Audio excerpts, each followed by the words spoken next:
Hi friends, Tony DeWitt here, Missouri appellate attorney and a guy who likes to make the law make sense on YouTube. Here's what we're discussing today.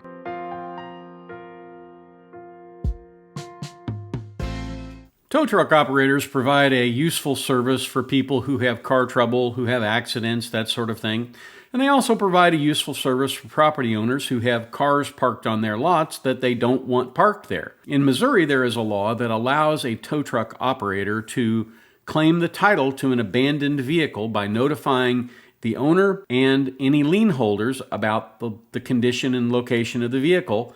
And if they do not act in a timely manner, they can go to court and get the title to that vehicle by filing the proper complaint and all of that. Well, as you might guess, there is some room for people to do things that maybe they shouldn't. And we have a really interesting case today out of Clay County, Missouri, where a tow truck operator may not be following the rules. You'll have to make your own determination about his good faith or bad faith based on what happened in this case.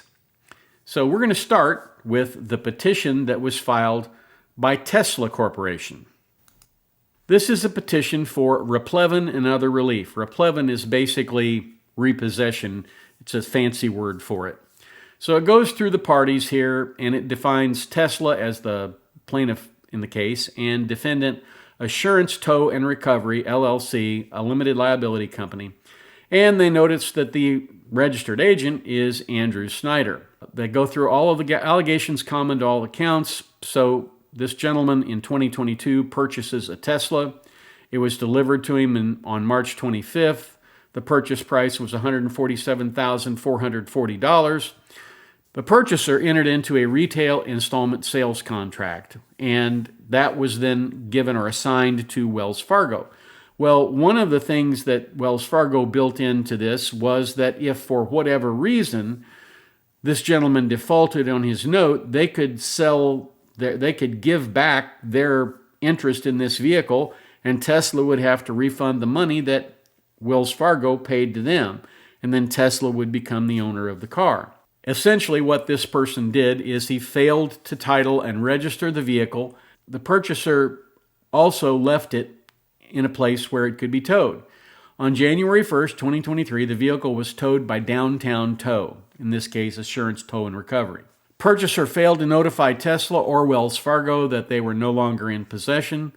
Purchaser went to Downtown Tow with Tesla to attempt to retrieve the vehicle. Section 304.156 of the Revised Statutes of Missouri required Downtown Tow to send a notice to the owner and any registered lien holder to the vehicle within 10 days of the tow. Upon information and belief, Downtown Tow failed to provide the notices required by 304.156. Neither Tesla nor Wells Fargo received a notice from Downtown Tow. Wells Fargo did not learn the vehicle had been towed until January 30th. Upon information and belief, without providing the notices required by Section 304.156, Downtown Tow listed the vehicle for sale, which can only be done if proper notices are given. And essentially what that does is it allows the tow operator, after 30 days, to recover his costs by selling this vehicle. So Tesla was working with Wells Fargo. They tried multiple times to contact Downtown Tow, and for whatever reason, Downtown Tow simply blew them off. Despite providing proof of ownership and a lien interest, Tow refuses to release the vehicles to Wells Fargo and Tesla. Wells Fargo required Tesla repurchase the interest, as I said before, so plaintiff, because of purchaser's breach of the RSIC, is the lawful owner and is entitled to possession. So the first thing they allege is violations of Sections 304.156, and they say you didn't send the appropriate notices.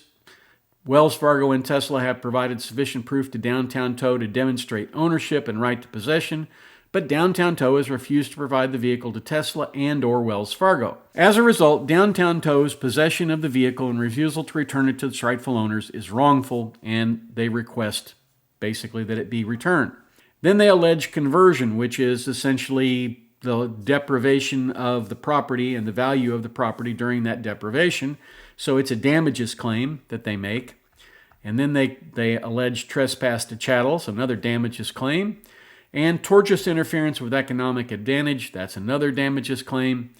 And at the end of the day, they say, hey, we want our vehicle or we want $147,000, whichever of those two you'd like to give us. You would think that being as how there are now these particular attorneys involved and they filed this complaint, that maybe Downtown Tow would do the right thing and turn over vehicles to them.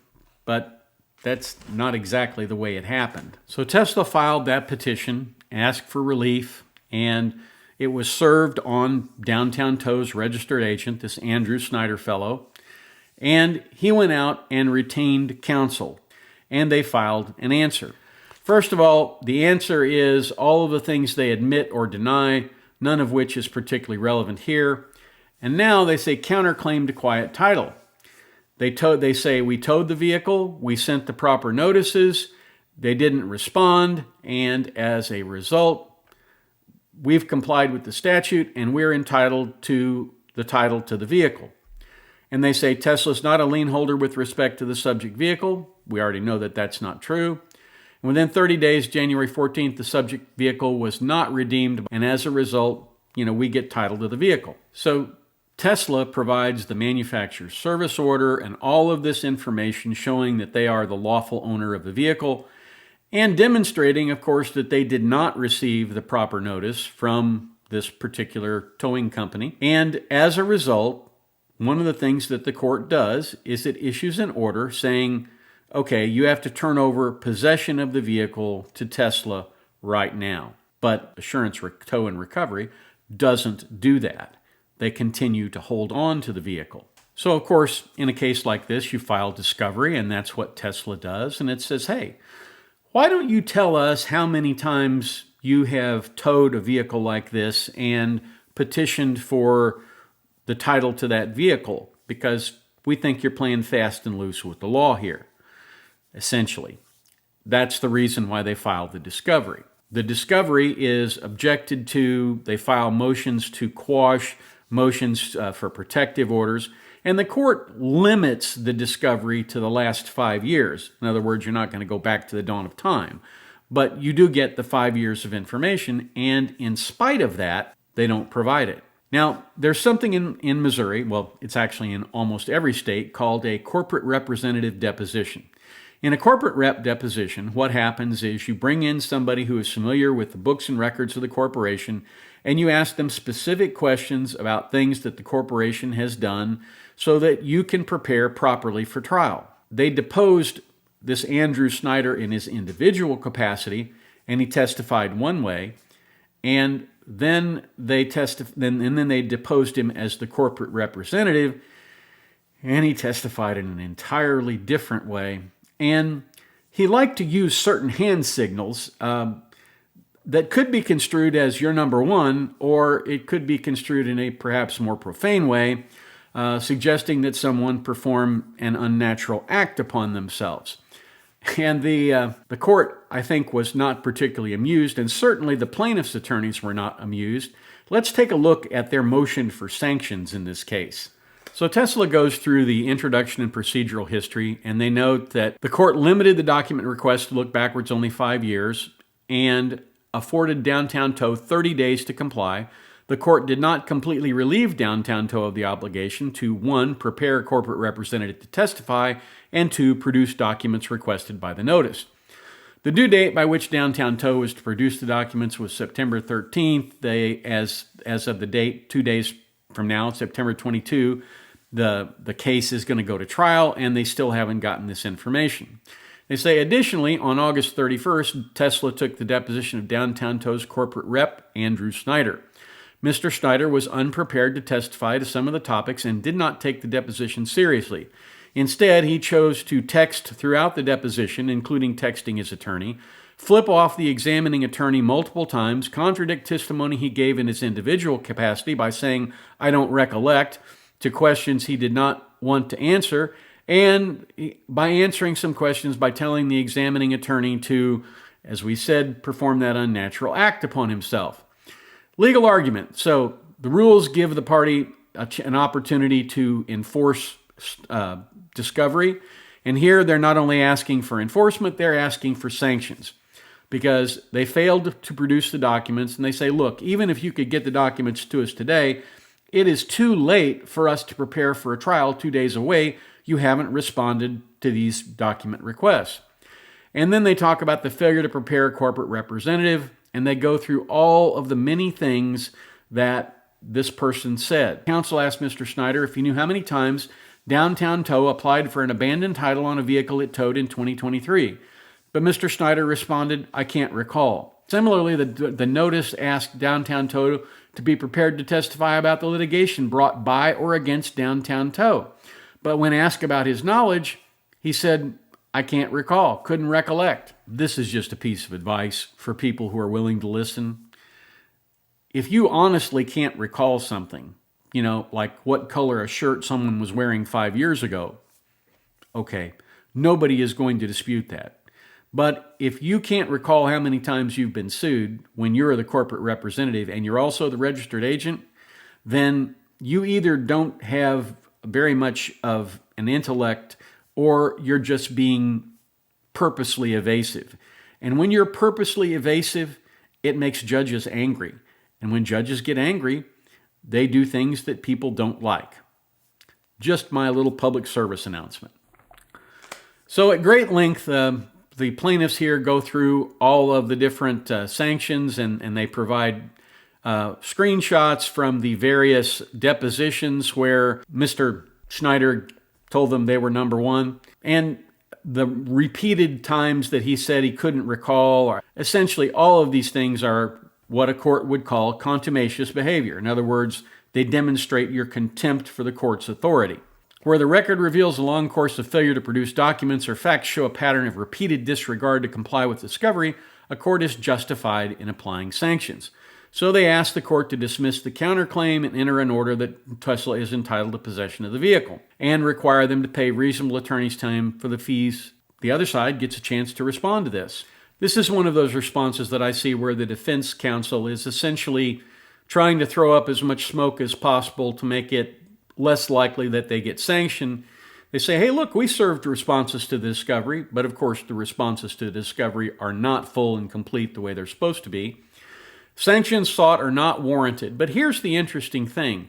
Nowhere in this response does the lawyer for Assurance Tow and Recovery cite a case that suggests that sanctions are not appropriate or that the relief requested is not appropriate. A judge looking at this would say, this is pretty much a very weak attempt to respond to a sanctions motion.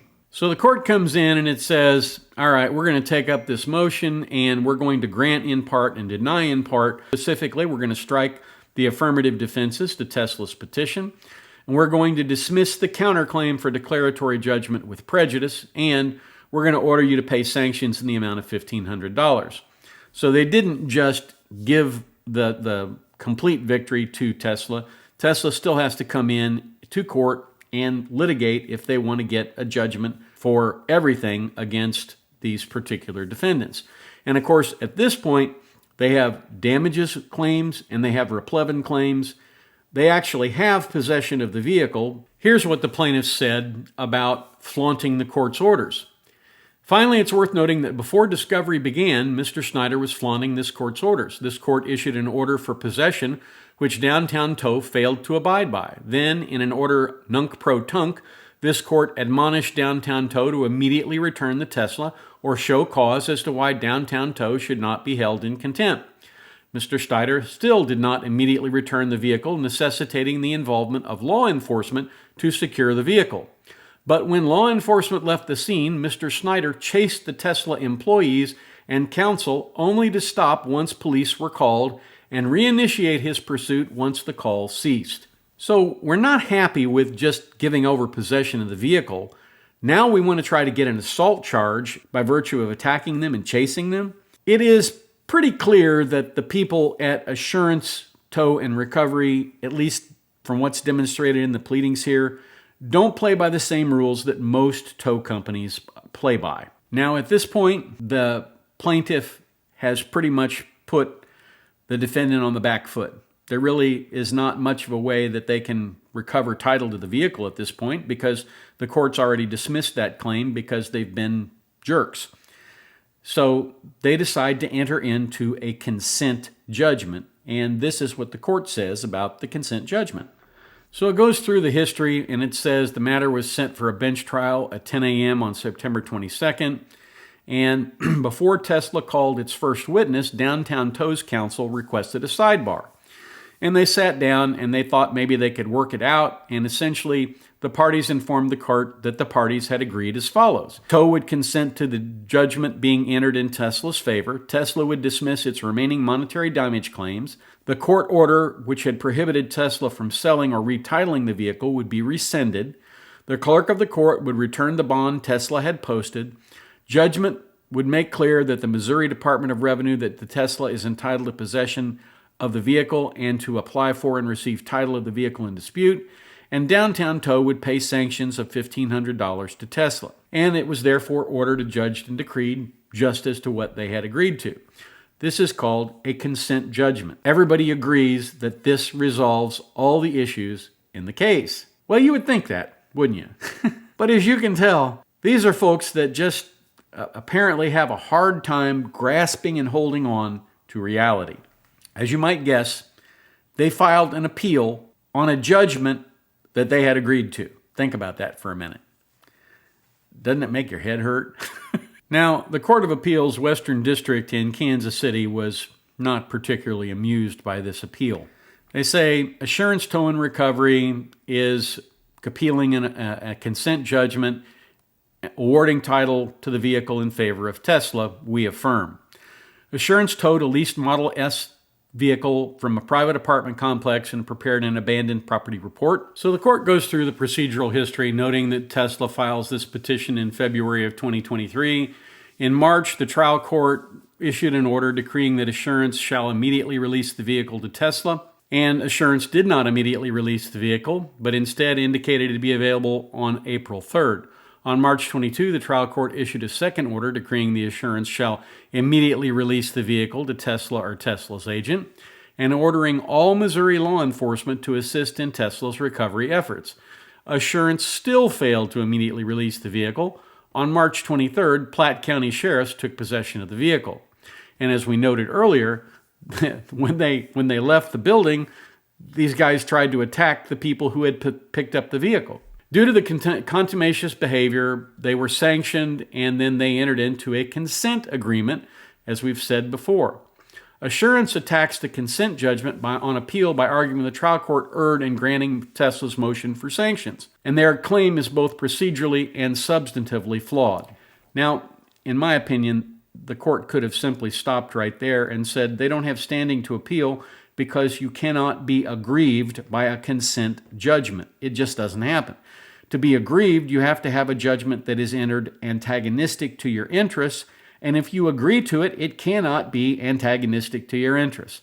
But instead of doing that and imposing sanctions for a frivolous appeal, which would have been within the power of the court to do here, instead they treat this as if perhaps this might be a legitimate thing, which it isn't. They say procedurally the dismissal of the counterclaim is moot because they essentially agreed that Tesla could have title to the vehicle.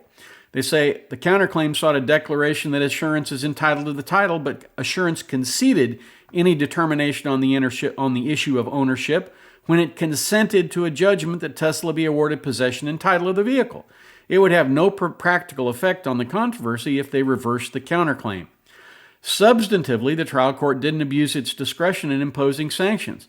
A trial court does not act unjustly in striking a party's pleadings as a discovery sanction where a party has shown a contumacious and deliberate disregard for the authority of the court. And they basically say, okay, your points on appeal are denied. I'm surprised it made it all the way to a 6-page opinion. In my opinion, you could have dismissed this up front saying, it's a consent judgment. You weren't aggrieved. Sorry. And they do make the point, and I think it's an interesting one here, that Assurance was not without a remedy in that it could have sought a writ of prohibition or mandamus from this court, but it chose not to pursue that remedy, and instead it consented to the judgment it now collaterally attacks, which they can't do. I often look at cases like this, and I wonder what the lawyers were thinking when they filed this appeal. I'm sure they were thinking, well, we got to keep the client happy, because I'm sure the client was paying them some kind of hourly fee on this case.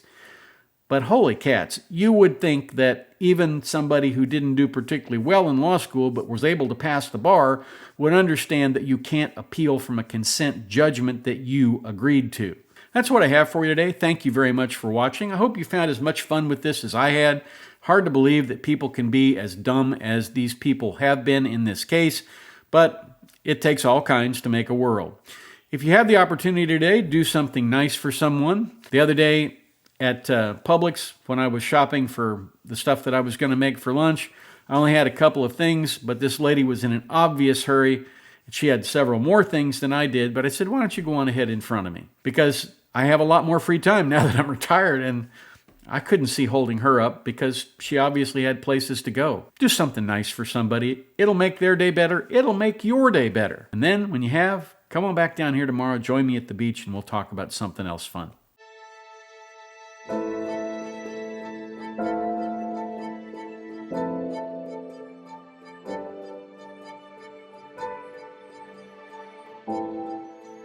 If you like this video, here are a few others you might try, and don't forget to subscribe. Have a terrific day, guys.